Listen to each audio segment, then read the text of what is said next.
Assalamu alaikum dear students, this is Qudratullah with you people with the new topic of this chapter respiration from class 2nd year, and today we will focus on carbon dioxide transport. So before starting carbon dioxide, in the previous lecture we talked about the oxygen transport कि oxygen transport क्यों जरूरी है हमारे body में, what are the functions, why it is needed.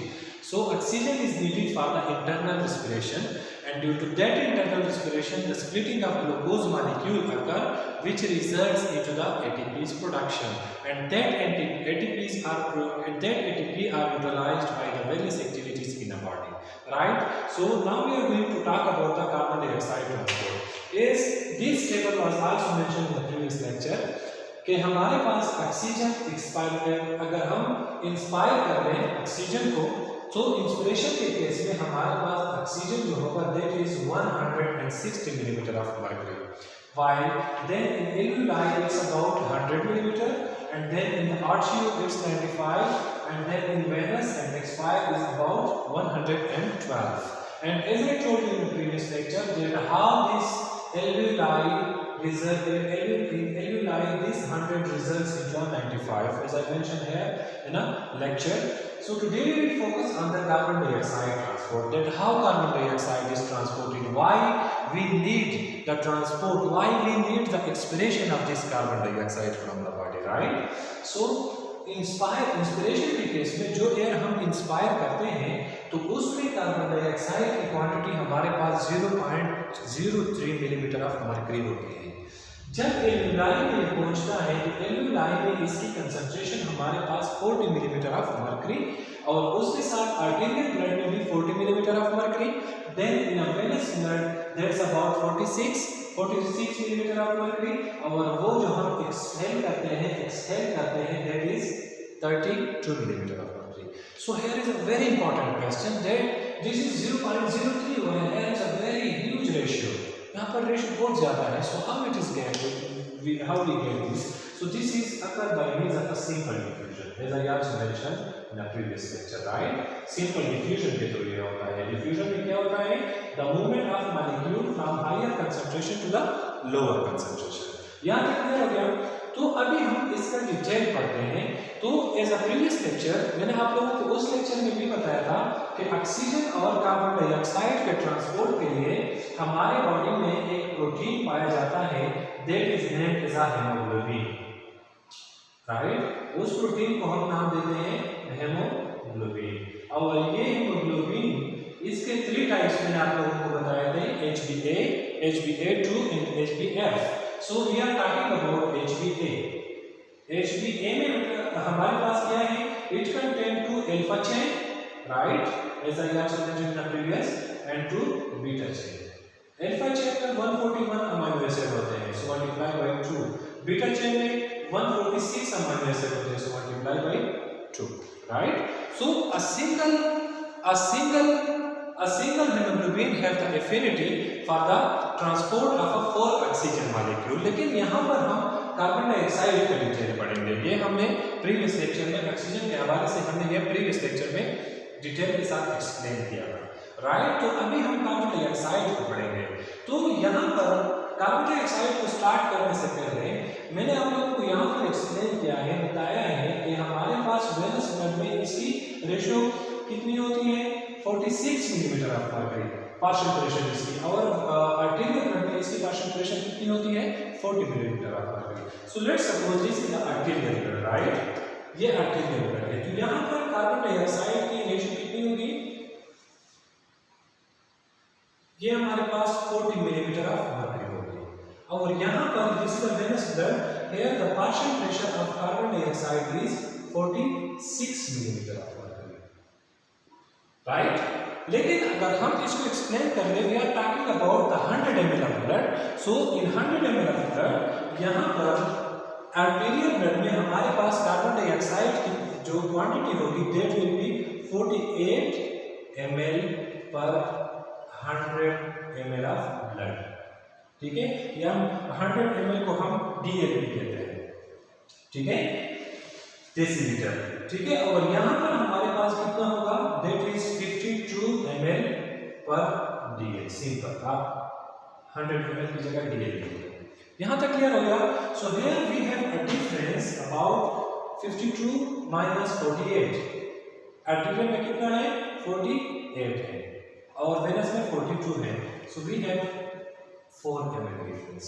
तो यहाँ पर ये जो 4 ml ऑक्सीजन है, how this oxygen how we can expel these 4 ml carbon dioxide from the body. So we will focus on this now. Look here. A very important point, carbon dioxide is transported by 3 various ways. 3 तरीकों से हमारे body से carbon dioxide जो है वो eliminate हो सकती है। Number first one is a bicarbonate ion. That is a very maximum quantity for the expiration. That is about 70 to 80%. While the carboxyhemoglobin, ठीक है, या कार्बोमिनो compound, by the case of the carboxyhemoglobin or carbamino compound, that is released from the body about 15 to 23%. While by means of a dissolved form in a plasma, it results about 5 to 7%.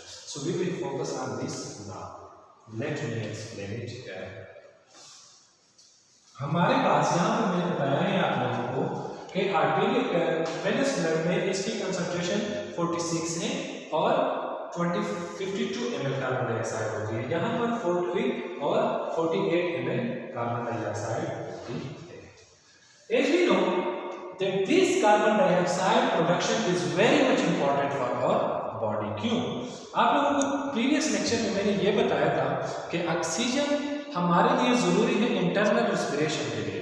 Internal respiration में oxygen का होना इसलिए जरूरी है कि वो उसमें जो ग्लूकोज मॉलिक्यूल है उसको डिग्रेड करता है, उसकी स्प्लिटिंग करता है और उसकी स्प्लिटिंग की वजह से एनर्जी बनती है और as a by product extra रूप में हमारे पास कार्बन डाइऑक्साइड बनती है।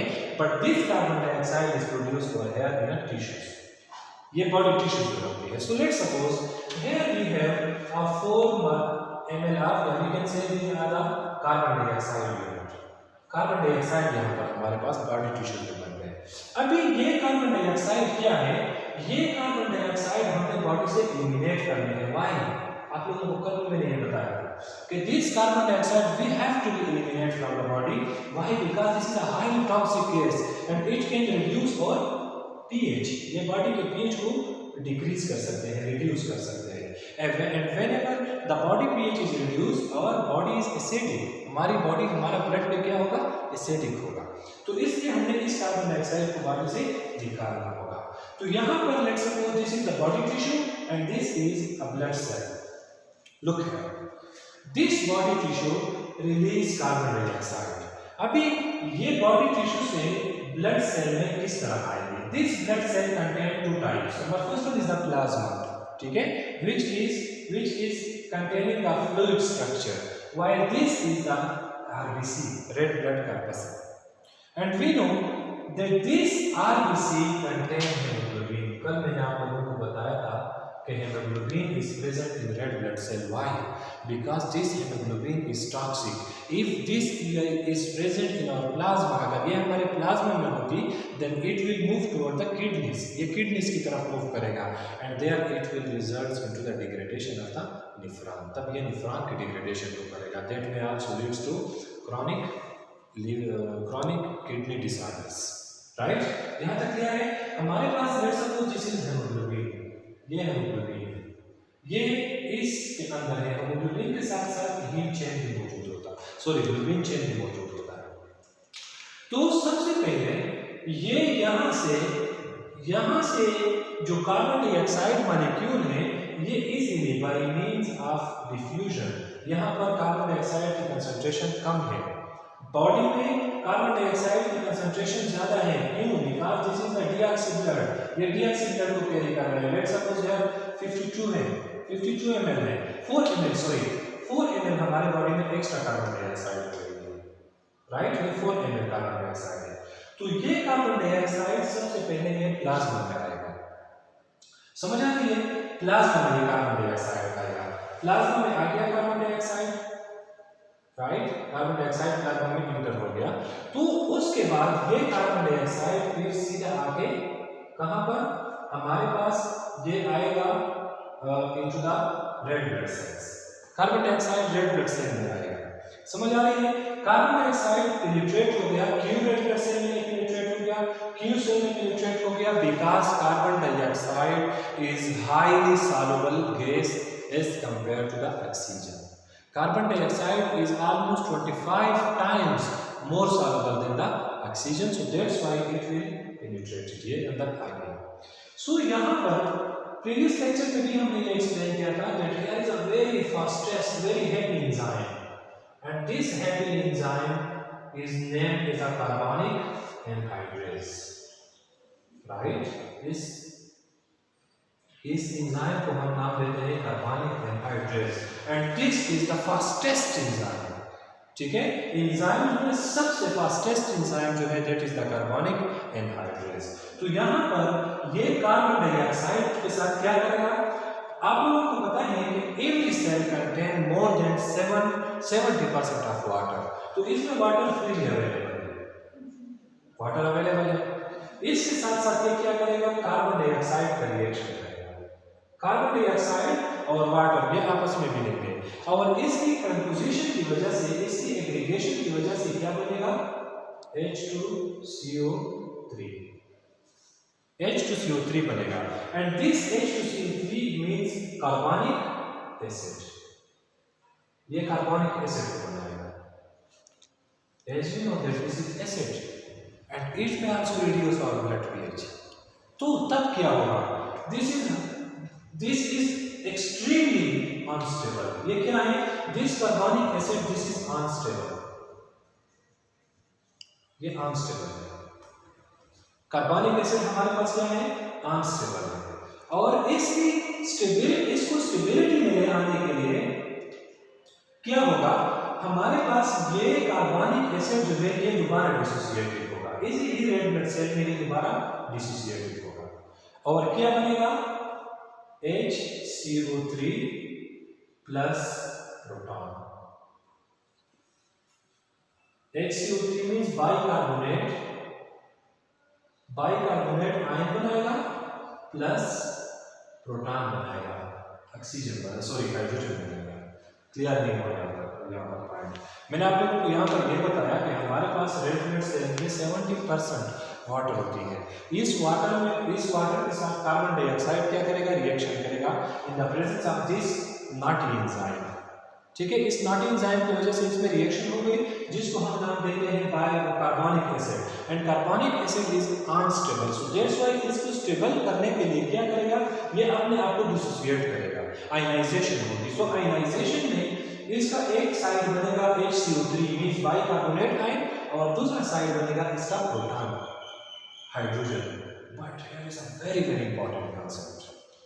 This is proton, and this proton can reduce the body pH again, right? ये हमारी बॉडी के pH को दोबारा रिड्यूस करेगी। तब क्या होगा? Look here again. Let me draw this red blood cell over here. Look here. Let's suppose this is red blood cell, right? And here is plasma। उसको मैंने उसी ही डायग्राम को मैंने दोबारा एक्सप्लेन करना। मैंने आप लोगों को यहाँ पर ये बताया कि हमारे पास इसमें 2 कंपोनेंट्स बन गए, HCO3 प्लस ये आयन बन गया। और आप लोगों को अगर याद हो तो मैंने ये भी बताया था कि हमारे पास हेमोग्लोबिन इसके अंदर पाया जाता है, रेड ब्लड सेल के अंदर हेमोग्लोबिन पाया जाता है, और इस हेमोग्लोबिन में हमारे पास 2 टाइप ऑफ यूनिट्स होते हैं। एक होता है इसका haem group which contain iron in form of a ferrous, not ferric, ठीक है, Fe+2 not in the form of Fe+3, and it contain a globin chain.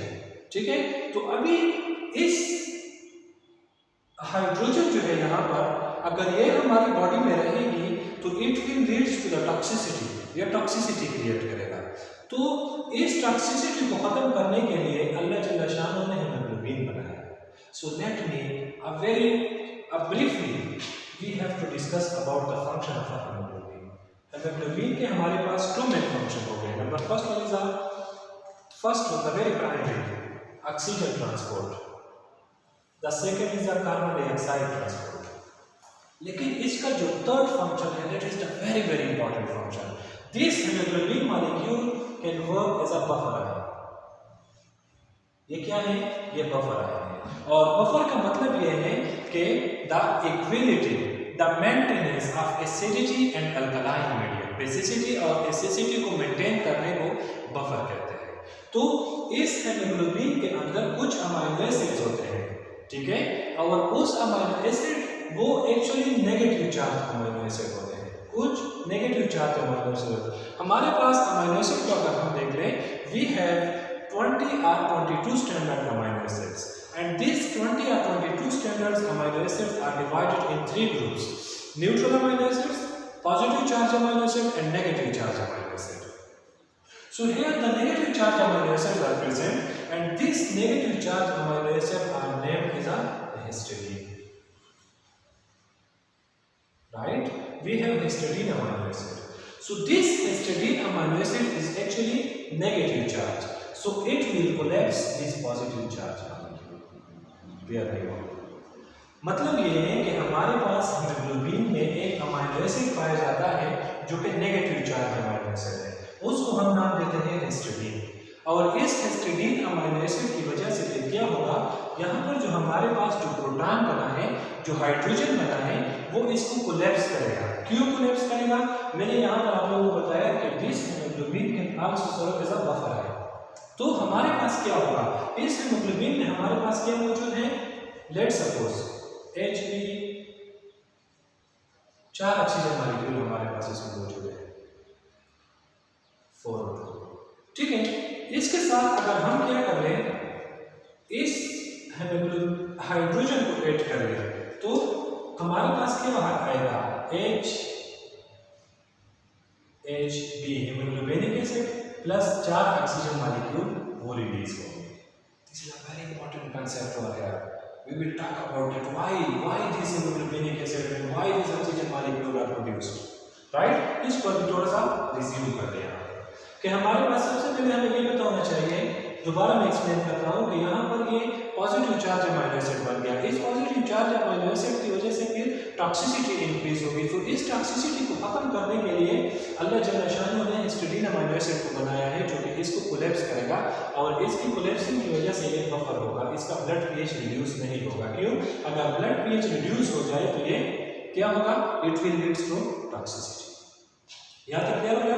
हमारे पास अभी हीमोग्लोबिनिक एसिड बन गया और 4 ऑक्सीजन मॉलिक्यूल ये टिश्यू ही में डिपॉजिट हो गए। अभी इसका डिटेल बाद में पढ़ेंगे। ये थोड़ा सा हाई लेवल पे है, ये एफएससी स्टूडेंट्स के लिए नहीं है, ये मेडिकल स्टूडेंट्स जो है गार्टन फिजियोलॉजी की बुक्स अगर आप देख रहे हैं, जेपी फिजियोलॉजी की बुक देख रहे हैं तो उसमें ये फिनोमेना मौजूद है, तो we will explain them now.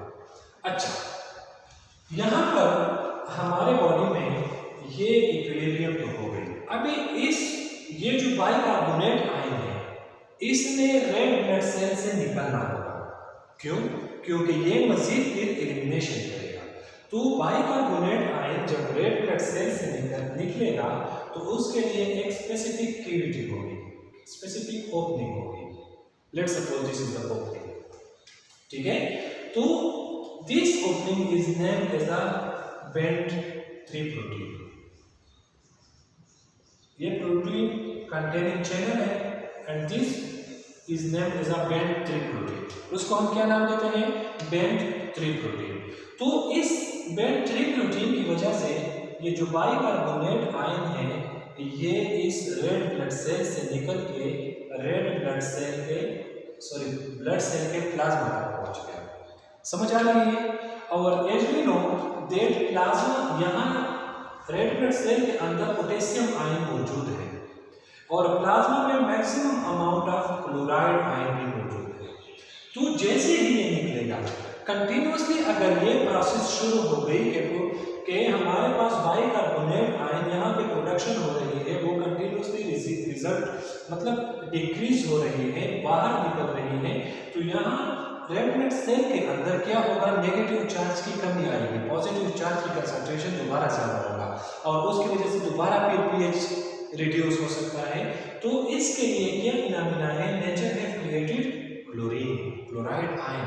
तो इसी ही चैनल के थ्रू फिर क्या होगा, ये क्लोराइड आयन इस प्लाज्मा से रेड ब्लड सेल के अंदर आएगा। यहाँ क्लोराइड आयन आ गया, ये प्लाज्मा से आ गया। तो अभी ये नेगेटिव चार्ज है, ये पोटेशियम के साथ मिलके पोटेशियम क्लोराइड बनाएगा। यहाँ तक क्लियर हो गया। अभी हमारे बॉडी में क्या है, हमारे रेड ब्लड सेल के अंदर ये जो पीएच है वो मेंटेन हो गई, वो इक्वल हो गई। लेकिन और प्लाज्मा के अंदर भी हमारे पास क्या आ गया, ये बाइकार्बोनेट आयन आ गया। और इसी तरह पोटेशियम के साथ क्लोराइड आ गया। क्लोराइड कहाँ से, बाहर प्लाज्मा से आके इसने KCl बनाया, जिसकी वजह से रेड ब्लड सेल बैलेंस हो गई। यहाँ तक क्लियर है, एनी कंफ्यूजन? सो अभी दोबारा इस पॉइंट पर आते हैं। मैंने आप लोगों को ये बताया था कि हिस्टडीन इस पोटेशियम को इस पॉजिटिव चार्ज हाइड्रोजन को कैच करेगा, जिसकी वजह से ये बफर बनेगा और ये हीमोग्लोबिनिक एसिड बनाएगा। तो यहाँ पर हमारे पास इसका फायदा क्या है, व्हाई नेचर क्रिएटेड दिस, इसका फायदा क्या है? ये actually systemic means tissue level पर होता है। ये this is not present, this phenomena is not present over here, यहाँ पर नहीं होती, but this is occur at tissue level. ये हमारे बॉडी में टिश्यू लेवल पर होता है। This is not in lungs, ये लंग्स में नहीं होता, टिश्यू लेवल पर होता है। तो जब भी पॉइंट टू बी नोटेड, हमारे पास जब भी हीमोग्लोबिन एसिडिक होता है, point to be noted, the very important point, the very important concept, जब भी हमारे पास हीमोग्लोबिन एसिडिक होता है, that have no affinity with oxygen, वो ऑक्सीजन को अटैच नहीं कर सकता। जब भी हीमोग्लोबिन एसिडिक होता है तो वो ऑक्सीजन को अटैच नहीं कर सकता। सो दैट्स व्हाई वो 4 ऑक्सीजन मॉलिक्यूल को रिलीज करेगा। तो उससे के साथ साथ हमारे बॉडी में मोर अमाउंट ऑफ ऑक्सीजन हमारे ब्लड बॉडी टिश्यू में वो डिपॉजिट हो गए यहाँ पर, ठीक है। लेट्स सपोज यहाँ पर हो रही है, तो 4 ऑक्सीजन मॉलिक्यूल लेट्स सपोज इसने प्रोड्यूस किए, तो ये 4 ऑक्सीजन मॉलिक्यूल हमारे बॉडी में डिपॉजिट हो गए। मींस इसलिए मैं प्रीवियस लेक्चर में भी मैंने ये कहा था कि exercise is very much important for body.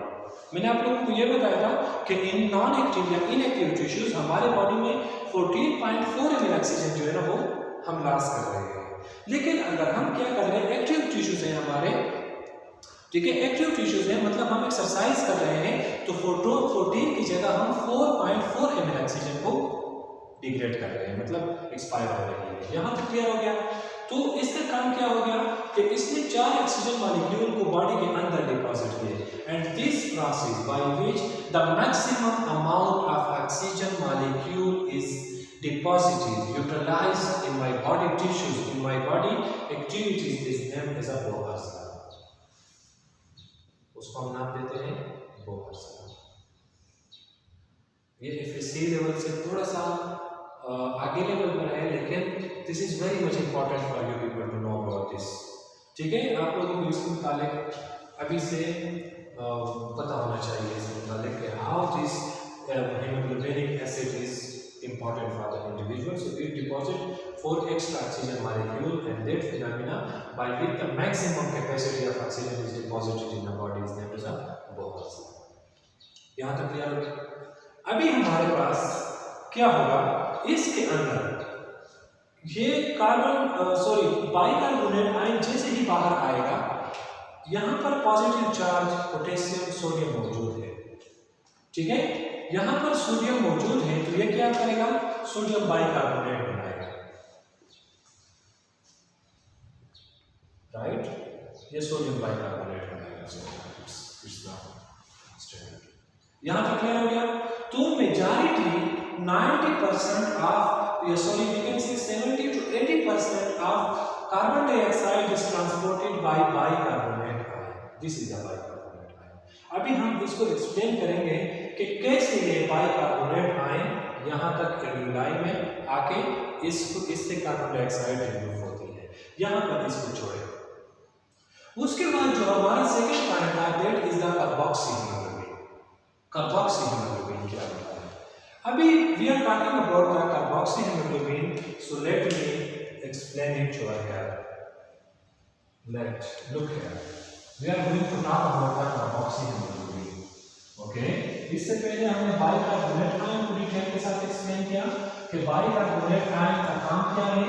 मैंने आप लोगों को ये बताया कि बाइकार्बोनेट आयन हमारे रेड ब्लड सेल में बनती है। क्यों? This is not formed in a plasma. Why? Because we have a very active enzyme which is named as carbonic anhydrase, which occur in our red blood cell और वो plasma में नहीं होती। तो now we are going to talk about the carbamino compound या carboxyhemoglobin, right? The second point is the carboxyhemoglobin. Okay, carboxyhemoglobin. Okay. So how carboxyhemoglobin is formed? If we look at the structural formula of amino acid, okay, amino acid का अगर हम structural formula को देख लें, it contains a central alpha carbon, and here is, let's suppose, amine group, and here we have the carboxyl group. Okay, so we are talking about the carboxyhemoglobin. Okay, carboxyhemoglobin, so this is actually the structure of amino acid. हमारे पास amino acid में एक central element पाया जाता है C, ठीक है, central carbon होता है, और यहाँ पर हमारे पास कार्बोक्साइल ग्रुप हो गया, आप ये भी इस तरह लिख सकते हैं, और यहाँ पर है hydrogen and here is the alkyl group, ठीक है, means CH3 and anything else. तो late me explain it over here. अगर हम N2 की जगह ये निकले, H2 की जगह ये, ठीक है, तो भी सही है, am I right? तो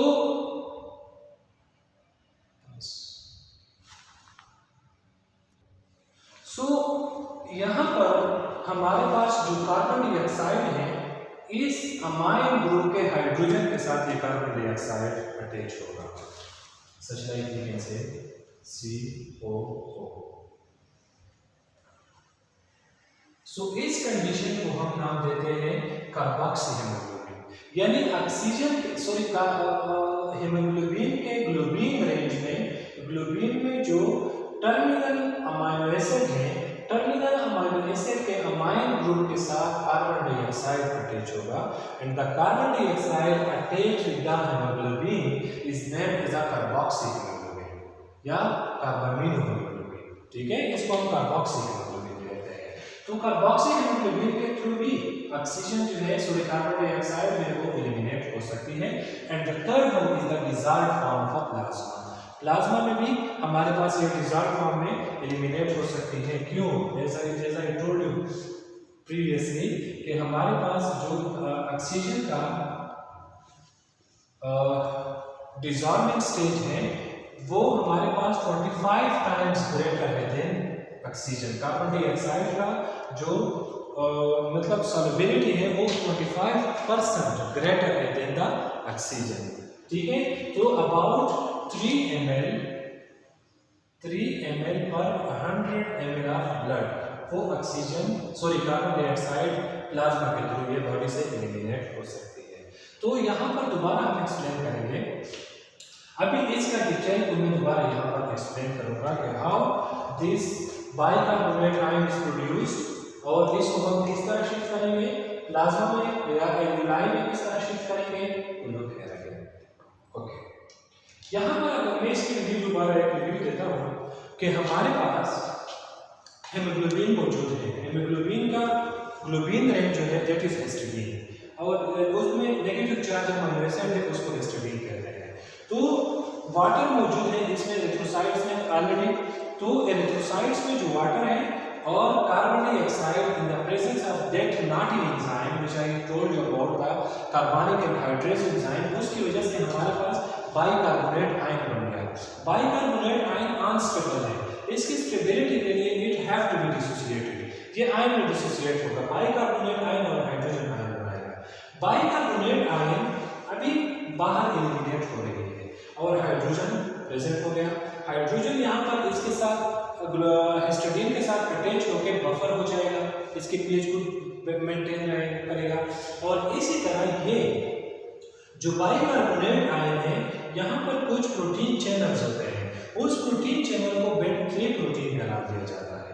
उस बेंड 3 प्रोटीन के थ्रू ये बाइकार्बोनेट बाहर आएगा और यहाँ पर जो क्लोरीन होगी प्लाज्मा में, ये प्लाज्मा से क्लोरीन इस बाइकार्बोनेट के बदले में ये यहाँ से जाके एरिथ्रोसाइट में जाएगी। So this phenomena, this process in which this bicarbonate ion results to the outer surface, means toward the plasma, and this chlorine from the plasma toward the red blood cell या red blood corpuscle, this is named as a chloride shift. उसको हम क्या नाम देते हैं? उसको नाम देते हैं क्लोराइड शिफ्ट का, और इसका दूसरा नाम जो है that is Hamburger phenomenon. Okay, Hamburger's phenomenon. यहाँ तक किसी को कोई प्रॉब्लम हो, you can ask in the comments and you can also text me to my WhatsApp number. अब यहाँ तक क्लियर हो गया। अभी हम इन तीनों जो 3 तरीकों से हमारे पास कार्बन डाइऑक्साइड ट्रांसपोर्ट हो रही है उसको हम एक्सप्लेन करेंगे। इसी तरह बोहर्स लॉ को भी हमें नहीं बोलना चाहिए कि हमारे पास हेमोग्लोबिनिक एसिड बन गया, उसकी वजह से 4 ऑक्सीजन मॉलिक्यूल हमारे टिश्यू में डिपॉजिट हो गए। यहाँ तक क्लियर है? Let me explain it. So we are talking about this कि हमारे पास ये लेट सपोज ये कहाँ तक पहुँच गया, ये लंग्स तक पहुँच गया। ठीक है, मैंने आप लोगों को ये बताया था कि हमारे पास जो यहाँ पर बाइकार्बोनेट आयन है, कार्बोक्सी हेमोग्लोबिन है और डिसॉल्व्ड फॉर्म यानी प्लाज्मा कार्बन डाइऑक्साइड जो है, how this is going to be utilised in our body, कैसे हम इस कार्बन डाइऑक्साइड को बॉडी से एलिमिनेट करेंगे, राइट? तो इसमें जो सबसे पहले पॉइंट है that is we have a very less amount of carbon dioxide which is present in a dissolved form, means in a plasma. Okay, तो सबसे पहले ये कार्बन डाइऑक्साइड डायरेक्टली एल्यूलाई तक पहुंचेगा bye means of diffusion. Why? Because this एल्यूलाई is actually oxygenated, यह oxygenated है, यहाँ पे कार्बन डाइऑक्साइड की प्रेशर कम है, तो नॉर्मली ये कार्बन डाइऑक्साइड सबसे पहले ये एल्यूलाई में पहुंचेगा। सही है? इसके बाद क्या होगा? Here we have also a free carbon dioxide as in case of a carbamide compound, ठीक है, और एयर कार्बोक्सी हेमोग्लोबिन। तो हर सेकेंड पॉइंट जो होगा that will be the carboxy haemoglobin, carboxy haemoglobin से कार्बन डाइऑक्साइड एलिमिनेट होगा। Am I right? As I told you here that here a very less amount of bicarbonate ion is present. Bicarbonate ion red blood cell के अंदर बहुत कम है, लेकिन बाहरी environment में ये बहुत ज्यादा प्रेजेंट है, प्लाज्मा में ये बहुत ज्यादा प्रेजेंट है। तो दोबारा क्या होगा? वही बाइंड 3 प्रोटीन जो है, ठीक है, ये प्रोटीन चैनल है एंड दैट प्रोटीन या protein pump is named as a bind 3 protein या बैंड 3 प्रोटीन। वहां पर मैंने आप लोगों को एक्सप्लेन किया था। तो बैंड 3 प्रोटीन के थ्रू दोबारा ये बाइकार्बोनेट आयन प्लाज्मा के अंदर आएगा। पॉइंट टू बी नोटेड, वहां पर टिश्यू में हमारे पास बैंड 3 प्रोटीन के थ्रू ये बाइकार्बोनेट आयन एलिमिनेट हो रही है टुवर्ड द प्लाज्मा, और कैल्शियम आयन प्लाज्मा से एरिथ्रोसाइट की तरफ आ रही है। लेकिन यहाँ पर अगर हम देखें, this is antagonistic to the tissue level, जिसमें हमारे पास प्लाज्मा से बाइकार्बोनेट आयन इन हो रही है और यहाँ से क्लोरीन जो है ये बाहर प्लाज्मा की तरफ शिफ्ट हो रही है। Am I right? Okay. So यहाँ पर बाइकार्बोनेट आयन की कंसंट्रेशन ज्यादा होगी। So here that nitrogen enzyme is again active. वही कार्बोनिक एनहाइड्रेज एंजाइम यहाँ पर दोबारा एक्टिव हो जाएगी। वही कार्बोनिक एनहाइड्रेज एंजाइम यहाँ पर दोबारा एक्टिव होगी। ऐसा he told you over here कि हमारे पास हेमोग्लोबिन का जो ग्लोबिन रीजन है, इसमें हिस्टिडीन अमीनो एसिड है। उस हिस्टिडीन ने इसको कोलैप्स किया है, इस हाइड्रोजन को कोलैप्स किया है। तो जैसे ही वो यहाँ पर पहुंचे, लिवर तक पहुंचा, सॉरी लंग्स तक जिसने पहुंचा दिया, ठीक है, जैसे ही लंग्स तक पहुंचा दिया, इस हिस्टिडीन ने इस हुक को कट ऑफ किया और ये हाइड्रोजन आयन फ्रीली अवेलेबल है इन दिस सरफेस। अभी यहाँ पर ये bicarbonate ion, right, late me explain it over here. Bicarbonate ion plus hydrogen, वही कार्बोनिक एनहाइड्रेज एंजाइम, यही एक्टिव एंजाइम है। इसी कार्बोनिक एनहाइड्रेज एंजाइम की वजह से ये क्या बनेगा? H2CO3 कार्बोनिक एसिड बन गया। पहले हमारे पास सबसे पहले कार्बनिक एसिड यहाँ पर बना था, उस कार्बनिक एसिड को हमने फिर डिसोसिएट किया बाइकार्बोनेट आयन और हाइड्रोजन में, लेकिन यहाँ पर दोबारा उस बाइकार्बोनेट आयन और हाइड्रोजन को हमने कनेक्ट किया बाय मींस ऑफ दिस कार्बनिक एनहाइड्रेज एंजाइम, और इसी कार्बनिक एनहाइड्रेज एंजाइम की वजह से फिर क्या होगा, ये कार्बनिक एसिड बनाएगा। फिर क्या होगा, यही कार्बनिक एनहाइड्रेज एंजाइम दोबारा यूटिलाइज होगी,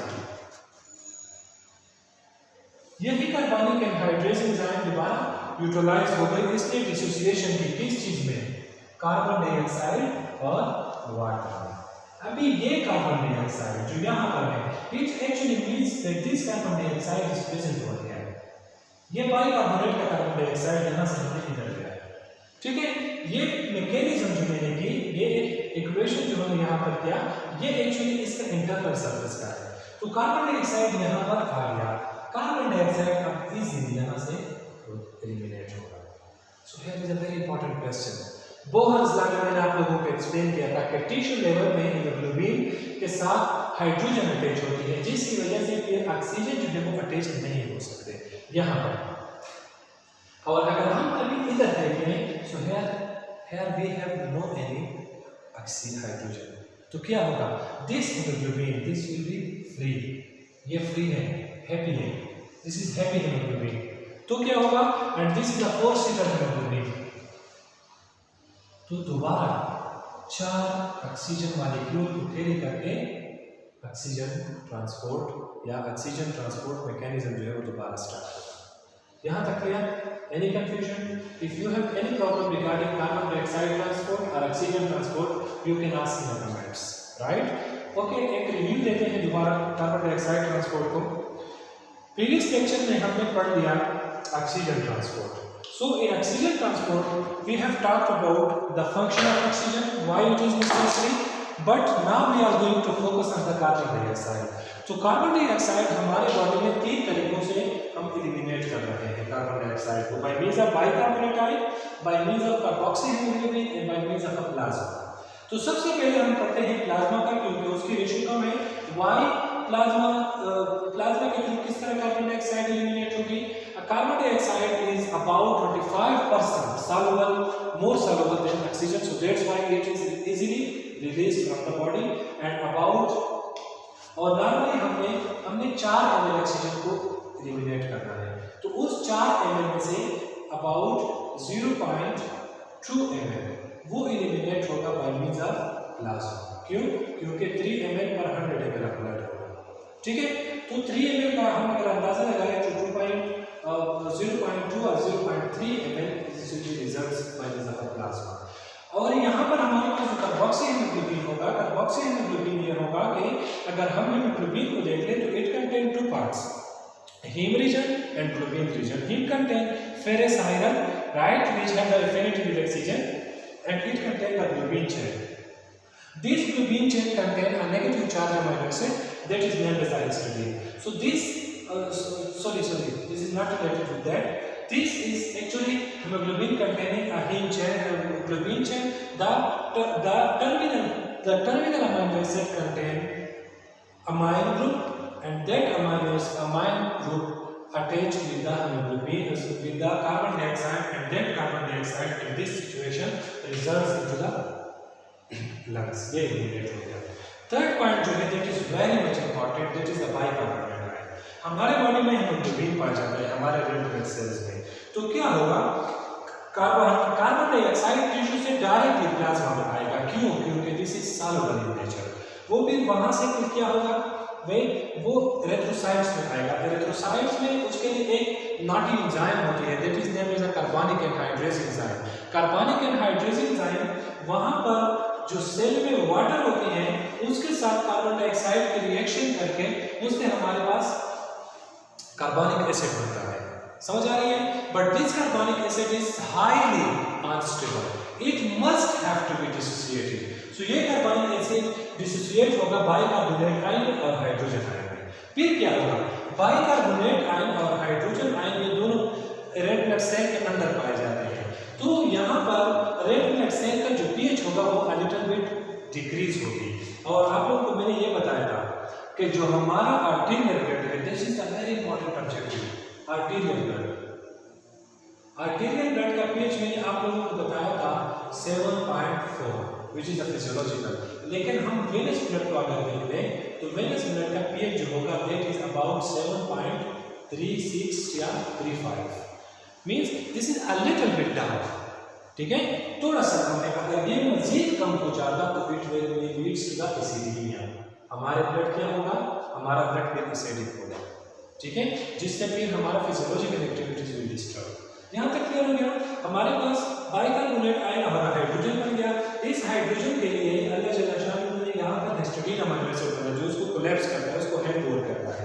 और इसी तरह bicarbonate ion red blood cell से प्लाज्मा की तरफ आएगा और उसके अगेंस्ट यहाँ से क्लोरीन प्लाज्मा से रेड ब्लड सेल की तरफ आएगा। This process is named as a chloride shift या Hamburger phenomena and here is a protein chain which is named as a point 3 protein. यहाँ तक क्लियर है। सो here we are going to talk about the Bohr-Hazla, that what means by Bohr-Hazla। अभी hemoglobin is histidine के साथ attach है, so we have hemoglobin with 4 oxygen molecule, so whenever this hemoglobin with 4 oxygen molecule attach with the hydrogen, it results into the hemoglobinic acid and that 4 oxygen molecule will be released, so these 4 oxygen molecule will be utilized in my tissues in my body, so that's why this is called as hamburger phenomena। So now we can say what is hamburger phenomena. Hamburger phenomena is that process in which hemoglobin with 4 oxygen molecule react with the hydrogen and hemoglobinic acid is formed, and due to that hemoglobinic acid this oxygen is utilized in my body। Why? Because with a hemoglobin with acid they cannot attach with the oxygen, तो oxygen को carry नहीं कर सकते। So this is very much important for us।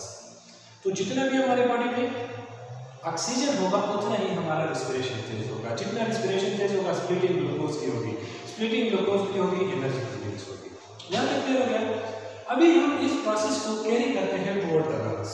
Lungs तक हमने ये ले आया, डायरेक्टली प्लाज्मा से जो कार्बन डाइऑक्साइड है वो इस लंग्स में आ गए, इसी तरह कार्बोनिल कंपाउंड से जो कार्बन डाइऑक्साइड है वो भी डायरेक्टली आ गई।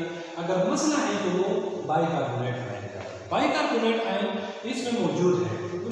Let's suppose is the venous blood, ये वेनस ब्लड है, इसका पीक 7.36 है, तो वेनस ब्लड में हमारे पास बाइकार्बोनेट आयन मौजूद है। अभी ये बाइकार्बोनेट आयन यहाँ पर हेमोग्लोबिन भी मौजूद है, ये हेमोग्लोबिन इस चेन को खत्म करेगा, हेमोग्लोबिनिक एसिड को खत्म करेगा, हेमोग्लोबिनिक एसिड खत्म हो जाएगी, वो हाइड्रोजन को रिलीज करेगा।